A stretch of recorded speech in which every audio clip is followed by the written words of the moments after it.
Heljan's O-Gauge Class 33 is back and reviewed in full in the March 2020 issue of Hornby Magazine.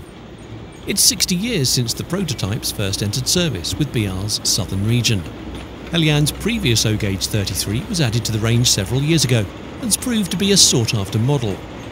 This latest version features a raft of improvements to the body, bogies, mechanism and lighting, plus new versions with high-intensity headlights are also available too, representing the Cromptons in later life.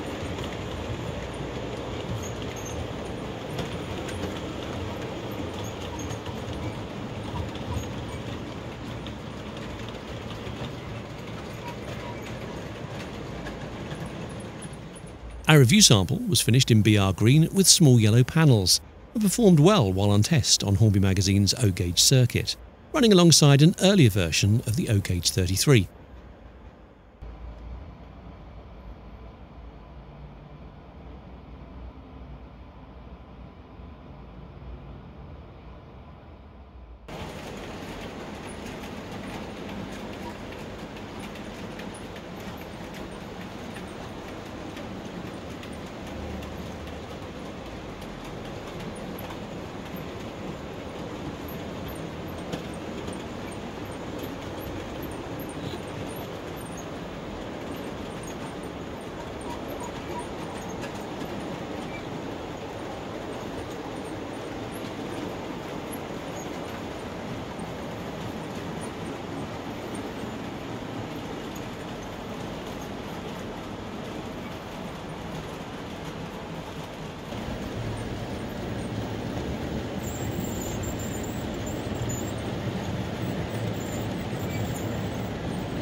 You can read the full review on Heljan's O-Gauge Class 33 in the March 2020 issue of Hornby Magazine.